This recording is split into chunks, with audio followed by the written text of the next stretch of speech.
The awakening, the Xerian Empire's warships hung in the void like metallic predators, their hulls bristling with plasma cannons that had already reduced 12 civilizations to ash.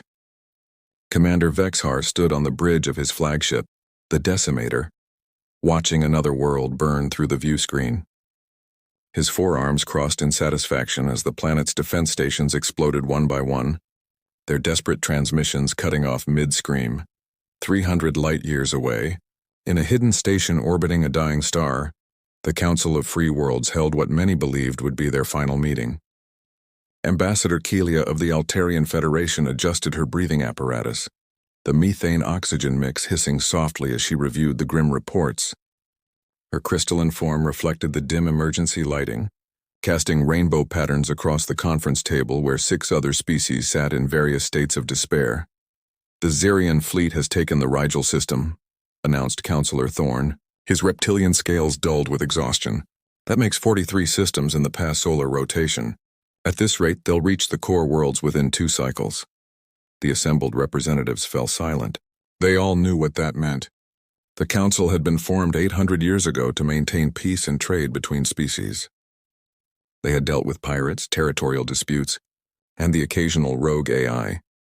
But they had never faced anything like the Xerion Empire, a species that seemed built for nothing but conquest and destruction. "There must be something we haven't tried," insisted Zara 9, the android representative of the synthetic collective. Her optical sensors whirred as she processed thousands of tactical scenarios per second. Some weakness in their armor, their shields, their command structure.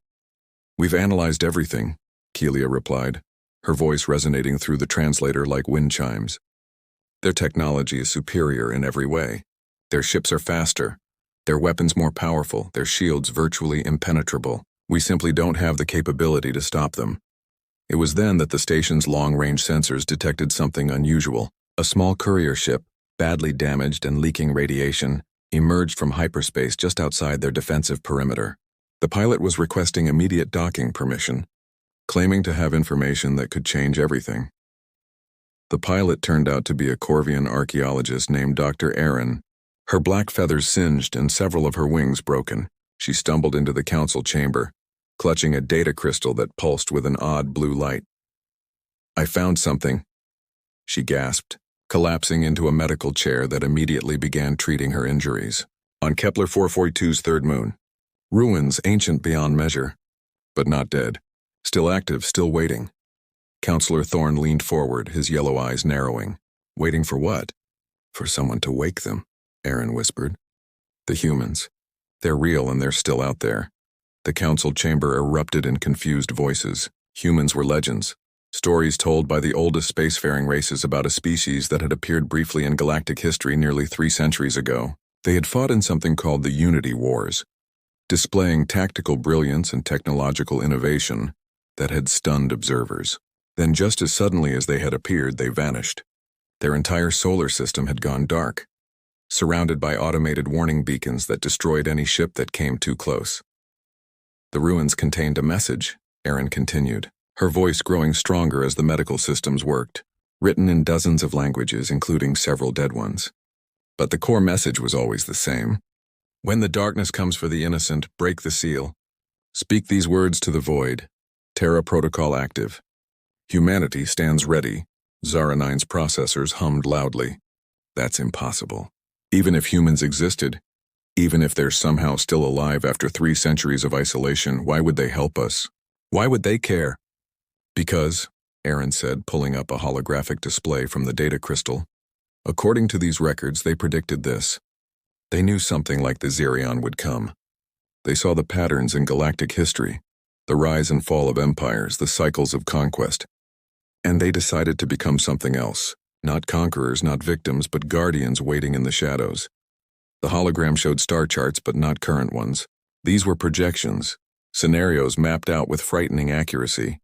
The rise of the Xerion Empire was there, marked with probability calculations that had proven eerily accurate. But more interesting were the response scenarios, each one involving fleet movements from the Sol system, each one ending with the same result: Xerion defeat. Ambassador Kelia stood slowly, her crystalline form chiming with each movement. "Even if this is true, how do we know they'll answer? How do we know they won't see us as just another threat? We don't, Aaron admitted. But what choice do we have? In 3 cycles, the Zirian will reach this station. In 5, they'll have conquered every free world in the galaxy. If there's even a chance that humanity exists, that they're willing to help, we have to try. The Council voted quickly and unanimously. Within an hour, their most powerful transmitter was aimed at the Sol system, broadcasting on every frequency they could generate. The message was simple, spoken in the ancient Earth language called English that their translators had pulled from the ruins. Terra protocol active. Humanity stands ready. For 12 hours, nothing happened. The Council members waited in tense silence, some praying to deities they hadn't acknowledged in years, others running endless calculations on what they would do if this last hope failed.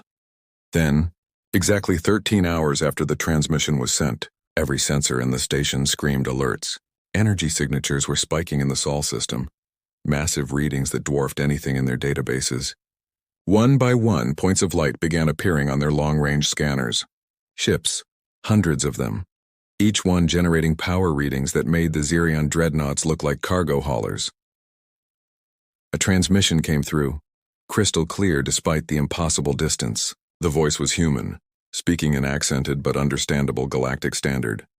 This is Admiral Sarah Chen of the Terran Defense Force. We have received your protocol activation. We have monitored your situation. We are mobilizing. Hold your position and maintain communication silence. The cavalry is coming. The connection ended, leaving the Council in stunned silence. On their scanners, the human fleet was moving, accelerating to speeds their scientists said were impossible. Whatever humanity had been doing for 3 centuries in isolation, they had not been idle. Counselor Thorne was the first to speak, his voice barely a whisper. By the ancient stars, what have we awakened? Hope, Ambassador Keelia replied, watching the human ships streak across space like vengeful angels. We've awakened hope. Meanwhile, aboard the Zarian flagship Decimator, alarms began blaring. Commander Vexhar rushed to his sensor station, his 4 arms working the controls with practiced efficiency. His second-in-command, a younger Zirian named Drex, was already pulling up the data. Commander, we're detecting massive energy signatures from the dead zone, from the Sol system. Vexhar's 6 eyes widened in surprise. That's impossible. That system has been dead for centuries. Our probes confirmed it.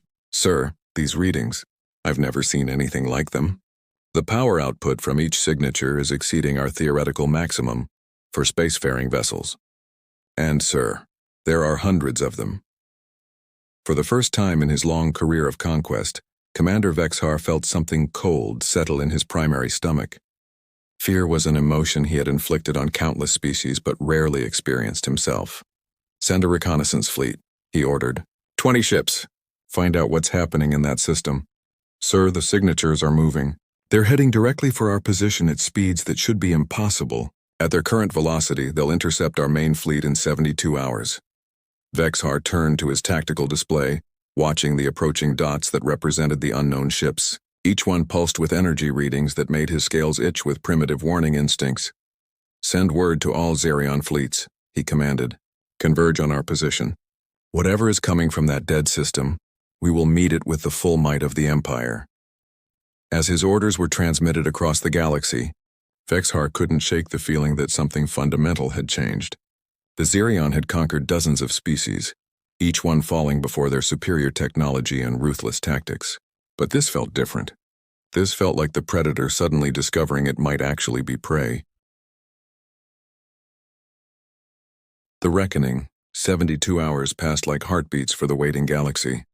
Every free world with functioning sensors watched the impossible speeds of the human fleet as they carved through space. The Zirian Empire had recalled 6 full battle groups, over 800 warships, to meet this mysterious threat. It was the largest concentration of military power in recorded galactic history. Admiral Sarah Chen stood on the bridge of the TDF Prometheus, humanity's flagship and one of the smallest vessels in their fleet at merely 2 kilometers long. Around her, officers from Earth's United Nations worked with calm efficiency, their movements practiced from 3 centuries of preparation and drilling.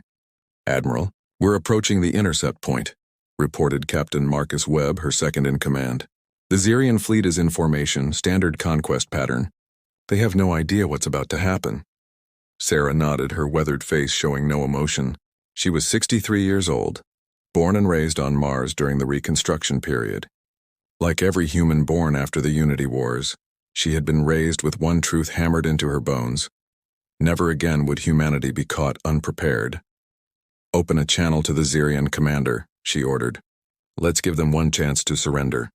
The main view screen flickered to life, showing Commander Vexhar's six-eyed face. His expression was one of amused contempt. "So the dead system spawns ghosts. You dare approach the might of the Xerion Empire with your ancient vessels. You will burn like all the others." Sarah smiled, a cold expression that didn't reach her eyes. "Commander Vexhar, I am authorized by the Terran Defense Force to offer you this single opportunity. Stand down your weapons, recall your occupation forces, and submit to judgment by the Council of Free Worlds for your crimes against sentient species. You have 60 seconds to comply." The Xerion commander's laughter was a harsh, grating sound. "Humans. Yes, we have records of your kind. Primitive warriors who disappeared in fear after barely surviving one war. You think 3 centuries of hiding has prepared you to face us? We have conquered entire spiral arms. We have weapons that can crack planets." 50 seconds, Sarah said calmly. "Your arrogance will make your destruction all the sweeter." Vexhar snarled. "All ships, prepare for combat. Leave no survivors." Sarah sighed and turned to her tactical officer. "Commander Lee, activate the Prometheus protocol. All ships, weapons free." What happened next would be remembered in galactic history as the 17-minute war. The human ships didn't move like any vessels the Xerion had ever encountered. They didn't rely on conventional thrusters or even the exotic matter drives that most advanced species used. Instead, they bent space itself, teleporting short distances in rapid succession, appearing and disappearing like ghosts among the Xerion fleet. The first Xerion dreadnought to fire found its plasma beams hitting empty space, as the human cruiser it had targeted simply wasn't there anymore. A microsecond later, that same cruiser materialized inside the dreadnought's shield bubble, unleashing weapons that the Xerion computers couldn't even identify. The dreadnought didn't explode. It simply ceased to exist, its molecular structure unraveling in seconds. Commander Vexhar watched in horror as ship after ship in his mighty fleet was systematically dismantled. The humans weren't just winning. They were demonstrating a level of technological superiority that made the Xerion look like children playing with toys. "Impossible," he muttered, his forearms working frantically at his command console. "These readings, their ships are generating micro-black holes as weapons. They're using contained antimatter as point defense. Their shields aren't shields at all, they're localized time distortions. How is this possible?" His science officer, her voice shaking, responded. "Commander, their technology appears to be at least 1,000 years ahead of ours. Maybe more. We're not fighting ships. We're fighting something that barely exists in normal space-time." The decimator shook as something struck its shields. The mighty barriers that had never been breached flickered and died in seconds. Emergency lights bathed the bridge in red as systems throughout the ship began failing. "Sir, we're being boarded," someone screamed. Internal sensors show human soldiers materializing throughout the ship. They're not using shuttles or breach pods. They're just appearing. Vexhar drew his personal weapon, and plasma rifle that had taken the lives of 17 different species champions. "All security teams to critical areas. Repel boarders." The bridge doors exploded inward, but not from an explosion. They simply crumpled like paper as 4 human soldiers walked through, their armor seeming to exist in multiple dimensions at once, making them hard to look at directly. Their weapons were small, almost toy-like compared to Xerion armaments. "Commander Vexhar," one of the soldiers said, his voice artificially translated but carrying unmistakable authority. "By order of the Terran Defense Force and the Council of Free Worlds, you are under arrest for crimes against sentience. Surrender now and you will receive a fair trial." Vexhar fired his plasma rifle. The superheated beam that could melt through a meter of reinforced steel simply bent around the human soldier, diverted by whatever impossible technology their armor employed. The soldier raised his own weapon and fired once. Vexhar felt every muscle in his body lock in place, paralyzed but fully conscious. "Muscular override beam," the soldier explained conversationally. "You'll be able to move again in about 6 hours. By then, you'll be in a holding cell awaiting trial." Across the battlefield, the destruction of the Xerion fleet was complete. Of 800 warships, not one remained operational. Most had been disabled rather than destroyed, their crews captured alive. The entire engagement had lasted 17 minutes and resulted in 0 human casualties. Admiral Chen opened a channel to all remaining Xerion forces throughout the galaxy. "This is Admiral Sarah Chen of the Terran Defense Force. Your main fleet has been neutralized. You have 24 hours to withdraw from all occupied worlds and return to your home system. Any Xerion ship that fails to comply will be disabled, and its crew detained. Any further acts of aggression against free worlds will result in the complete dismantling of your military infrastructure. This is your only warning." She then turned to broadcast on all Council frequencies. "To the free worlds of the galaxy, this is humanity calling. We apologize for our long absence. 300 years ago, we nearly lost everything in the Unity Wars. We realized that we were not ready for the dangers of the galaxy, but more importantly, we realized the galaxy was not ready for us. So we withdrew. We studied. We prepared. We developed technologies not for conquest, but for protection. We watched from our isolation as empires rose and fell, as species struggled and thrived. We waited for the moment when we would be needed, when the balance would tip too far toward darkness. That moment has come. The Terran Defense Force is hereby offering membership to all peaceful species in what we call the Guardian Pact. We will not rule. We will not conquer, but neither will we allow others to do so. The age of galactic empires built on the suffering of others is over." Back at the hidden council station, Ambassador Keelia watched the transmission with tears of crystallized methane running down her faces. Around her, the other council members were celebrating, some crying, others standing in stunned silence. "They actually did it," Councillor Thorne whispered. "They saved us all." Dr. Aaron, the Corvian archaeologist who had found the ruins, pulled up her datapad. "There's something else in the ruins I didn't mention before. A message specifically for whoever activated the Terra Protocol." She displayed the text, written in elegant script across a metal plate that had somehow survived 3 centuries. "To those who call upon humanity in their darkest hour, we failed once to protect those who needed us. We will not fail again. We are not your rulers or your gods. We are your neighbors, your friends, and when necessary, your shields. Welcome to the next chapter of galactic civilization. Together we rise." The Council voted unanimously to accept the Guardian Pact. Within days, dozens of species had joined. The Xerion Empire, stripped of its military might and facing judgment for its crimes, retreated to its home system to rebuild as a peaceful civilization. And in the Sol system, on Earth itself, billions of humans who had been raised in isolation finally got to see the stars again. Children who had grown up on stories of the galaxy beyond their borders now looked up at night skies filled with the lights of friendly ships coming to visit. Admiral Chen stood in her ready room aboard the Prometheus, looking at a picture on her desk. It showed her great-great-grandmother, Admiral Jennifer Chen, who had commanded the last human ship to leave known space 3 centuries ago. Under the picture was a simple note. "When they need us, we'll be ready." Sarah smiled and touched the picture gently. "We were ready, grandmother. And this time we got it right. The galaxy would never be the same. The age of conquest was over. The age of guardianship had begun, and at its heart stood humanity. No longer legends or myths, but protectors who had transformed their greatest defeat into their greatest strength.